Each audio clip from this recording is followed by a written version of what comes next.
Hey, everybody. Super interesting and practical conversation today around AI's impact in the enterprise.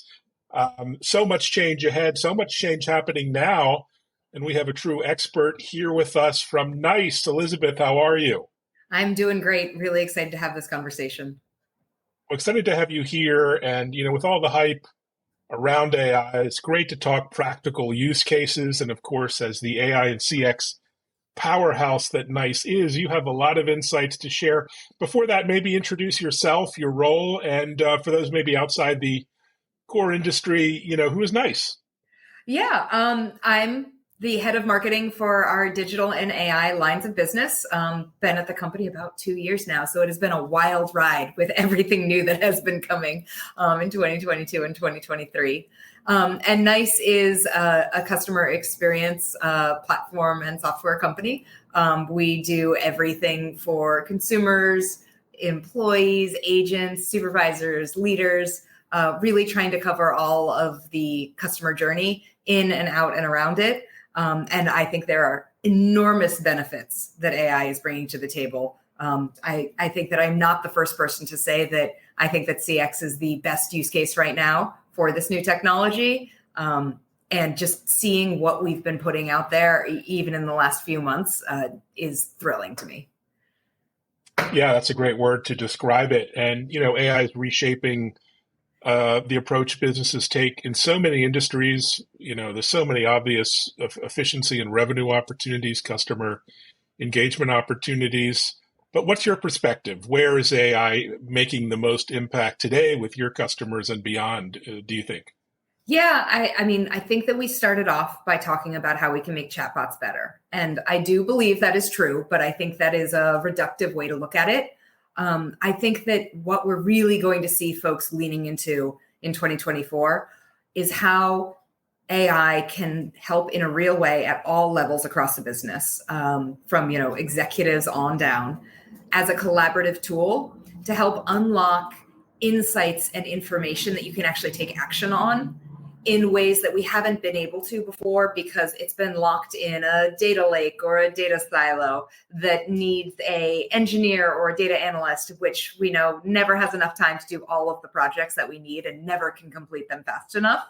And I think that's really going to help us serve customers and employees better and be able to do that magical thing that we all want of increasing revenue and decreasing costs in a way that is also very, very positive for the employees out there that are always being told to do more with less. And so the cognitive load they're grappling with is extreme. And I think that collaborative point of view and that real unlocking of data and the action you can take on it is going to be where we see the most value. And as these use cases come out and are really tangible to folks, I think it's going to be a huge aha moment. Yeah, it's fascinating to watch. And you talk about customer experience. Of course, that's risen to the forefront during the pandemic and has kind of stayed there. But also employee experiences need radical uplift and change as well. So how do you look at those two sides? Is it one coin? And what impact can we make on employees and their work experience as well? Yeah, we know the term co-pilot, I think, for a long time now. Whether we are talking in a professional or a personal setting, many technology companies are putting out co-pilots to help us. And I think we should really embrace that term. And I do think it will become, the Kleenex of this year in terms of a lauded and very useful tool that is ubiquitous in our lives. I think that the ability to improve employee experience with having something by their side, giving them guidance, whether it is information, an automated path to help serve the needs of their job, a streamlining of things that right now have become a rather fractured system of workflows and different tools and technologies that often slow them down day to day as it's trying to help uplift them and give them more tools to make their lives easier. I think these co-pilots are going to be able to cut through all that noise and be able to be that right-hand pane, that by your side assistant that's going to help with retention, help with efficiency, help with loyalty, help both the consumers and the employees. Because we know that an agent's job is very, very hard. And no one wants to be put on hold or have silence while they're trying to find information, neither the employee nor the consumer. And so that's just one simple use case that we can pretty much eliminate with the effective deployment of these kinds of co-pilots. And the benefits of that, as I said, for cost, for cognition, for burnout is huge. And we know that when we're talking about the industry today and workplace, all of those things need to be taken into account when you're thinking about the success of a business. Fantastic. Well, I actually use a number of different co-pilots. I won't plug them now for social media and content creation. It's really transformed the way I work. And speaking of that, speaking of coaching and, the bread and butter of your customers, the agents in the contact centers, how are they doing? What can we do to empower, equip, train them better, coach them in new and different ways with AI? Yeah. I think it goes beyond just the tools that we can give to the individual contributor to help make their jobs better. Even simple things that we've been talking about, like auto summarization, has an impact beyond just that agent and that individual interaction experience. If we think about having a great auto summarization that understands the context and the nuance of everything that's happened in the interaction and can normalize that interaction so the agent can move on, and that also across the board, all of these summaries of calls are complete and normalized and the same, that information can be then used and passed to folks like supervisors who can then start to figure out in a more strategic, uplifting point of view how to coach, how to align their team, how to improve performance. And that data and insights can even flow up to leaders. And they can start to, as I said, with the ability of this more conversational interface that AI is giving us, slice and dice that data to understand what they need to do to take action, to evolve faster, to make changes. And this is changing the paradigm of folks feeling like they're in crisis management or supervisors are just taskmasters right now, and making them all more strategic about looking forward and making things better and making things stronger and being able to evolve and improve. And being able to make that switch is pretty huge, because I do feel like a lot of the time we always feel in business that we are playing catch up. And anything that can help us feel like we are actually leading the charge instead of being the one trying to figure out what is going on and how to fix it before it becomes a problem is an enormous benefit. Oh, I love that. That's huge. So switching gears a little bit, one of my bugbears for the past decade or more has been terrible IVR systems. You call your doctor, your pharmacist, whoever, and you're trapped in a maze of 6 levels of hell. Sorry, that's my word. How can AI revolutionize the kind of user interface, the user customer experience on these telephony-based systems? Almost so much legacy out there. It's almost just a huge mountain of technical debt you need to overcome. Is AI going to help us with that reinvention as well? It is. And this is where I think we want to stress the point of AI is only as good as the knowledge it's trained on and the systems it can interface and integrate with. And I think that's one of the core beliefs we have. One of the things that we do very well here is we create a unified platform that can cover everything across the customer journey that impacts both consumers and employees. And so when we talk about really great AI for an automated system or an IVR, we're not just talking about the technology for that one application, that one use case. We're also talking about how it interfaces with the data and the workflows and the processes, the other applications across that tech stack, third-party data, third-party applications. And that core combination is what I think sets some of our solutions apart and far above the competition, because it can integrate. And that means that we're not just using conversational and generative AI right now, which helps us have a more human conversation that allows you and I to ask a question in 2 different ways and the bot be able to understand us, but it can also then take action. So, my husband was struggling with adding a pre-check TSA number to his flight last night, and the bot failed him. In a world where you have an autopilot like our solution, that will be able to integrate into all of the systems, understand who he is, authenticate him, take action. If there is a more complex issue at hand, it will be able to hand him over to a co-pilot equipped agent that won't have to backtrack, that won't have to over authenticate, that can take it from there and then can again seamlessly pass him back to an automated process assistant or another autopilot. And that again puts the power into the hands of the consumer to get what they need and want, whether it is a mission critical, I am flying in 6 hours, high priority issue, or if it's something more relaxed that you just want to skip the hassle of having to wait on hold. And I think those are the areas that we're going to see AI really benefit in those scenarios. But I think it's really important to underscore the point that these have to be connected into that full platform and that ecosystem and not continue this siloing. Oh, great point. We've seen, the first generation of chatbots kind of be a dismal failure. Sadly, they're well alive out there still. So do you think this next wave of LLM-based, AI-based chatbots is really going to come, into production this year with, enhanced levels of service and responsiveness and the kind of benefits we've seen in interacting with like a chat GPT? How long do you think it'll take to deploy this technology at scale? Yeah, we already have customers who are implementing and deploying these solutions. So we have started to see it in action. One of the things that I am really excited about as well for our customers and prospects for these solutions is we are able to show the scope of what we can do and the impact we can have, even from the demo stage. And that's one of the really cool things that I like to show when I'm training our team or when I'm doing kind of conversations like this, is to be able to take data, real knowledge-based information articles, consume it, put it into our environment, and then show how at scale it can work in practice. And I think that is, again, one of those moments that's helping us really have people understand the impact and how this works in practice when it's on the ground, rather than, seeing a flowery presentation and being able to stop there, or seeing a demo environment with only faked data.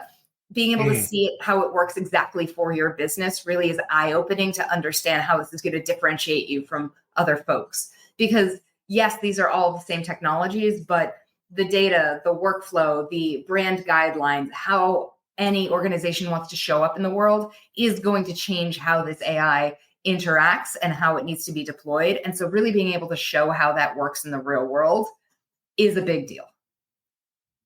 Yeah, big deal indeed. That's super exciting. And, a lot of businesses are kind of struggling with the strategy around AI adoption, where to start, where to prioritize, how to integrate it into business models. You work very deeply with your clients. What is a top level strategy you've seen work? Yeah, I think one of the luxuries that we have at NICE is that because we have both the breadth and depth of solutions, we can come in and be not just a vendor trying to sell our best new AI product, but trying to find a solution and a path forward that makes the biggest impact on their business right now. So for us, it's really about understanding what pain points and use cases they have, and then being able to verify that and validate if that is going to have the impact based on whatever outcomes and metrics they're interested in. And this is one of the things that I advise folks on when they're trying to cut through all the noise of AI right now, is to be really clear on what you want it to do and how after a project deploys, what is the outcome that you want to see. If you deploy a new chatbot, it's not just I've deployed a new chatbot, let's roll out the red carpet and celebrate. It's higher CSAT, less cognitive load and offloading from chatbot to an agent. So deflection could be one. Whatever those metrics are, you want to make sure that you're able to measure it and you're able to talk to whatever partner you're working with so that you know that that technology is going to match up to that. And I think that's something that we do very well. And even in the world of automation, we have something called Enlighten XO, which helps go in and understand where we can make the biggest impact in terms of automating self-service flows, and where you might even have gaps right now in your self-service or knowledge and be able to fill it. So even having something like that, which is AI driven, it's part of Enlighten, which is our AI solution, is huge, because we don't just go in and implement our new latest and greatest generative AI powered chatbot. we go in, we find out where we can make the biggest impact, and we make sure that we do that successfully and in a way that we can validate before it even deploys that it's going to hit those outcome metrics that matter to the business. Oh, well said. So it's a very complex, busy landscape, the world of chatbots and CX solutions. And we're not going to dive into the tech today and speeds and feeds and no time for that. But, what are the core capabilities, features, functionality you think, large enterprise contact center, providers are looking for? I imagine there's going to be a ton of RFIs and RFPs this year.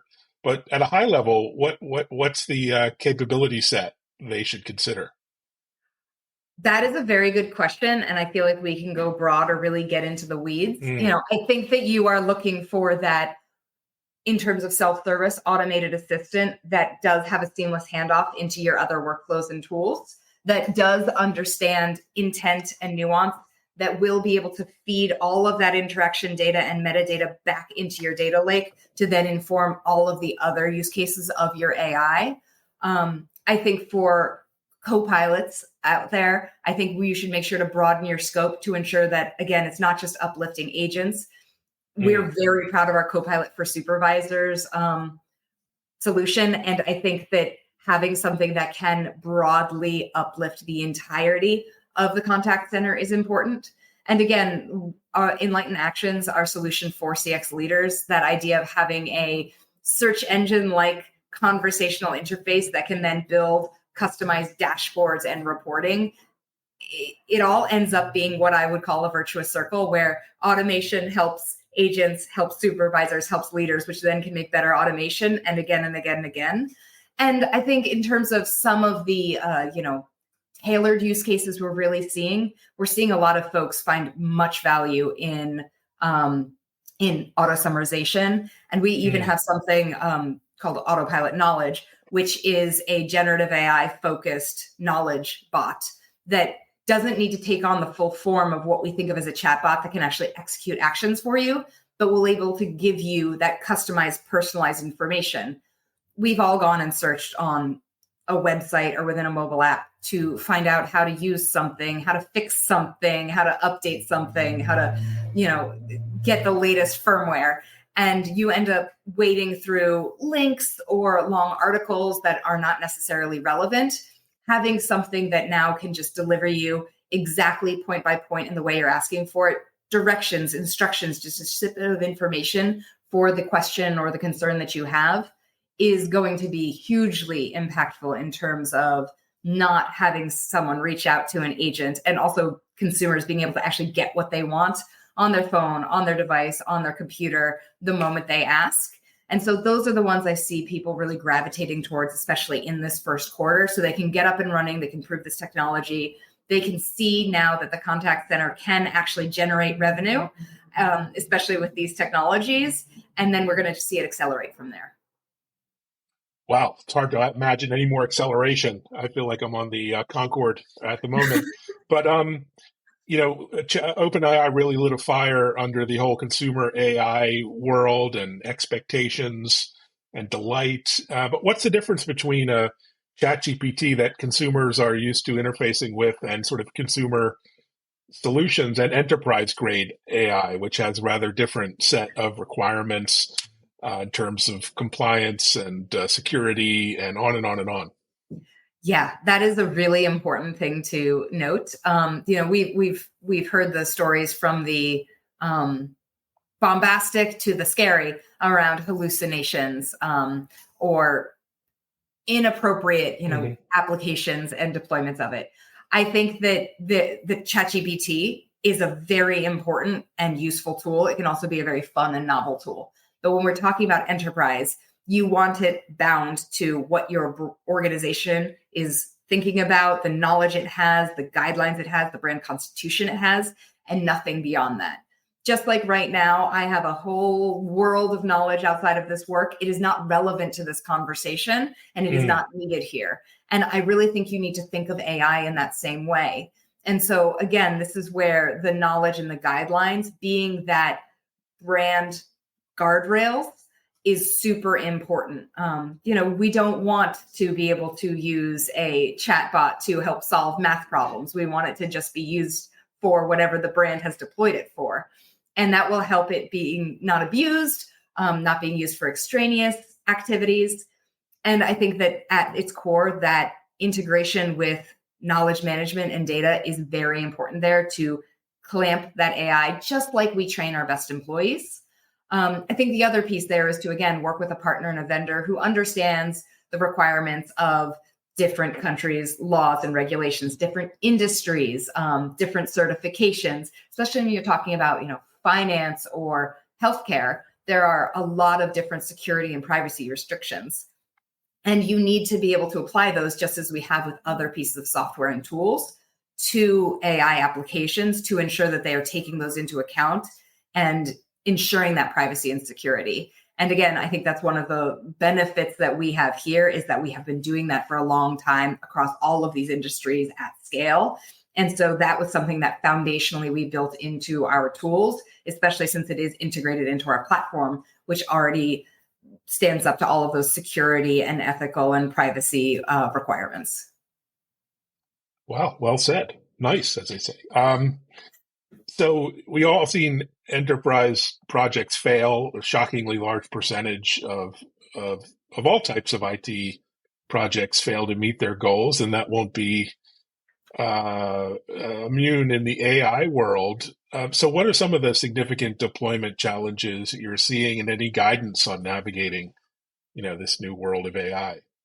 Yeah, I think that it is really about trying to embrace how you integrate this technology in a way that cannot further what we call the Frankenstack. And we talk about this a lot. This best intentions of every organization. No one, I think, is immune to it. Of a multitude of different technologies that have been added over time for different problems, different pain points, different use cases, that makes a wide tapestry of workflows and products and technologies that end up siloing the business further and making work more complex and difficult. Being able to have to work under all of those requirements kind of can be a hindrance to even new technology. And so I would recommend folks take a step back and think about how they can streamline. In some cases, our solutions end up eliminating other solutions, which makes it, again, a win for the company and a win for the employees, because they have fewer tools they need to use to do their job. Really thinking about how AI can help streamline that and give you more visibility. Even when we're talking about our knowledge management product, that can be useful in the contact center, but often that resides in a marketing or a web function. And if you can imagine the application of a tool like that, that is used across all of those different departments and across all of those folks in the organization, that again is a huge benefit. And so I think that's really something to think about. Make sure you know why you're deploying it, what outcomes you want to see for the business and what KPIs, and then how it will be integrating into the different teams and technologies in a way that can make it faster, smarter, and more streamlined, not just from the deployment of this new tool, but holistically across your entire CX ecosystem. Well said. Well, really interesting discussion. You guys have been so busy at NICE. I see all kinds of video series and interesting content coming out. It's really worth exploring. What's next? What are you excited about over the next few weeks, months, as we get into 2024? I think that I am excited because we really are focused on building up this practice and helping people understand how these use cases will show up in the real world. So I think that's something to really look forward to, and some of the projects I've been working on around education and empowerment of those organizations and buyers who are right now all saying we need AI and we need it in 2024. I want to help answer the how and the why for them, so they feel very confident in making their choices, so they can actually see the impact pretty quickly. Well, well said. I learned a lot. Thanks so much for sharing just a brief, overview and insight. Great catching up, and look forward to meeting you and the team out there in all the industry events that are unfolding over the next few months. Catch you then. Thanks, Elizabeth. Yeah. Thank you so much for having me. This was really fun. Take care, everyone. Bye-bye.